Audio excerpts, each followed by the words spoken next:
दमोह के गांधी चौक में मौजूद ब्रिटिशकालीन स्मारक भर भरा कर गिर गया। गांधी चौक के पास हॉकगंज बरंडा नाम से एक बाजार है। इसमें 3 ब्रिटिशकालीन गेट 1886 में इन गेटों का निर्माण किया गया था।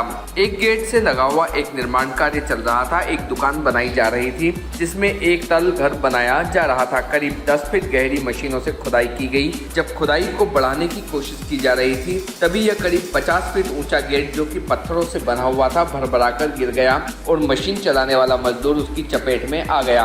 दिन में यहाँ बाजार लगता है। अगर यह हादसा दिन में होता तो कई लोग इसकी चपेट में आ सकते थे। किस तरह से गेट धराशायी हुआ, इस गेट के नीचे दबे मजदूरों और उसके भाई ने जानकारी देते हुए बताया कि सोनू बजाज नाम के एक व्यक्ति द्वारा यहाँ पर खुदाई करवाई जा रही थी। उसी की मशीन है और वह ड्राइवर है। उन्होंने मालिक से मना किया था कि खुदाई ना करवाए, नहीं तो हादसा हो सकता था, लेकिन मालिक ने लालच में उसकी एक न सुनी और जमकर खुदाई करवाई और यह हादसा हो गया। बरंडे में जो बरंडा गिरा है, कुछ दिन पहले मैं पार्षद के साथ, कपिल सोनी के साथ मैं नगर पालिका कंप्लेन करने गया कि मेरी नाली जाम हो गई है।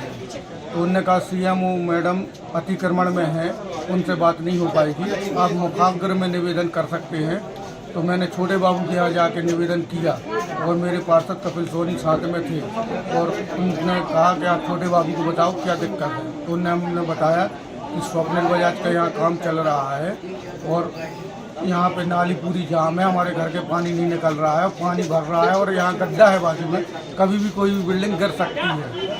तो उन्होंने कहा ठीक है मैं दिखवाता हूँ। उनने किसी के यादव को बुलाया और दिखवाने की बात कही, परंतु छोटे बाबू ने कहा इसका कलेक्टर के पास पूर्व से संज्ञान में है और इस पर कार्रवाई होगी। आप क्योंकि घर आओ और आपकी हमने मुखाग्र ले ली है और मैं आपके इस पर कार्रवाई करूँगा। तो हमने नहीं, कलेक्टर साहब ने तो जानकारी नहीं है, नहीं कि उनके संज्ञान में है और उनको स्वीकृति भी है, परंतु कलेक्टर साहब जाने के कह रहे थे, बाकी वो नहीं जा पाए अतिक्रमण के कारण। छोटे बाबू का पूरा नाम है क्या?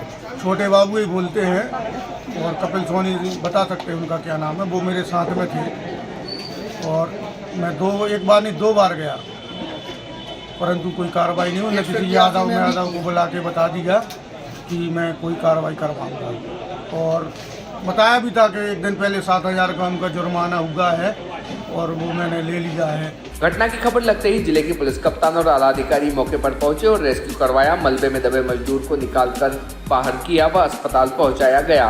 वहीं अन्य लोगों के दबे होने की संभावना के मद्देनजर लगातार रेस्क्यू किया जा रहा है। बहरहाल एक ही व्यक्ति के दबे होने की खबर थी, पर प्रशासन कोई भी लापरवाही बरतना नहीं चाहता। लापरवाही बहुत बड़ी है, हादसा भी बड़ा हो सकता था। स्थानीय लोगों की माने तो पहले नगरपालिका को इस बात से आगाह करवाया गया था, पर जिम्मेदारों ने कोई कार्रवाई नहीं की। यही वजह है कि बीच बाजार डिस्चार्ज यह बड़ा हादसा हुआ है। रिपोर्ट टीम भारतीय न्यूज।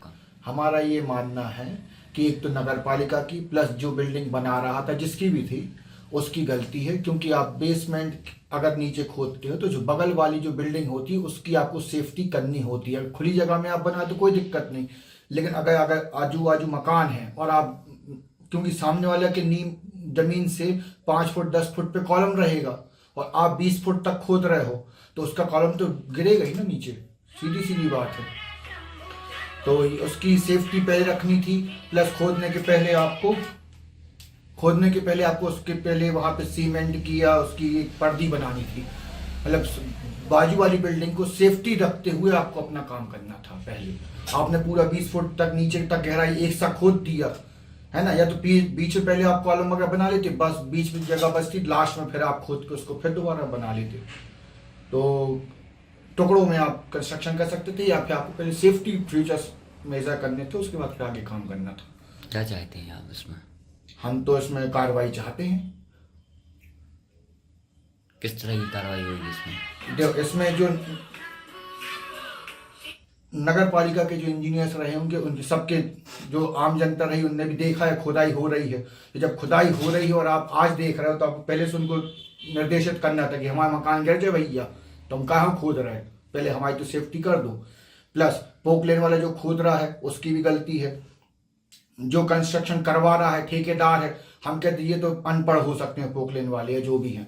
जो ठेकेदार जिसने कंस्ट्रक्शन का मतलब डिज़ाइन बनाई होगी उसने तो पहले ध्यान रखा हो कि ये आजू बाजू के मकान को पहले हमें शिफ्ट करना चाहिए, फिर हमें आगे खुदाई वगैरह करनी चाहिए, है ना। नगर पालिका वगैरह चलो ठीक है, इन लोग सब गलती कर रहे थे। नगर पालिका इंजीनियर कहाँ थे, नगर पालिका कर्मचारी कहाँ थे कि अगर आपके मान लो हम बीच रोड पे कुछ खुदाई करते हैं तो तुरंत आ जाते ना उन लोग। और इतना बड़ा ये पूरा अभियान चल रहा है, सबके सेट उखाड़े जा रहे हैं भर दोपहरी में, और आप इसके लिए इतना बड़ा काम हो रहा है, आप इसमें ध्यान नहीं दिए। हम नगर पालिका की बिल्डिंग पे जाके कोई खुदाई कर दें तो हमें आके रोकेगी नगर पालिका की, नहीं सरकारी बिल्डिंग पे क्या खुदाई कर रहे तुम, हमारी बिल्डिंग गिर जाए है। तो ये आके आपको FIR हो जो भी हो आगे की प्रोसेस करनी चाहिए थी। ये सबकी गलती है इसकी। करीब 45 मिनट पूर्व एक दुर्घटना यहाँ पर घंटाघर के पास हुई है, जिसमें ये दमोह क्षेत्र की एक पुरानी बिल्डिंग है जो यहाँ की धरोहर मानी जाती है, उसको बरांडा के नाम से बोलते हैं यहाँ के लोकल लोग। जो अभी तक की जानकारी प्राप्त हुई है उसमें ये पता लगा है कि इस बिल्ड के इसके कंस्ट्रक्शन के पीछे एक प्राइवेट कंस्ट्रक्शन चल रहा था, और इसकी तस्दीक अभी की जा रही है कि वो वैधानिक रूप से कितना कार्य कर रहे थे और कितना भी उसमें नगर पालिका के नियमों के अंतर्गत क्या उसमें अवैधानिकता थी, उसकी तस्दीक अभी की जाएगी। उसके चलते ये एक दुर्घटना हुई है जिसमें अभी तक जो सूचना मिली है इसमें एक ऑपरेटर है जो दुर्घटनाग्रस्त हुआ है, उसको कुछ चोट लगी है, उसको हम लोगों ने हॉस्पिटल भिजवा दिया है। उसके अलावा किसी और के चोटिल होने के या हताहत होने की अभी कोई सूचना प्राप्त नहीं है। मौके पर प्रशासन भी है, पुलिस की पूरी टीम लगी हुई है और SDRF की टीम भी यहाँ पर उपलब्ध है। जैसे ही अगर कोई ऐसी इन्फॉर्मेशन मिलती है तो हमारे पास समस्त संसाधन है, उसके लिए हम प्रयासरत हैं।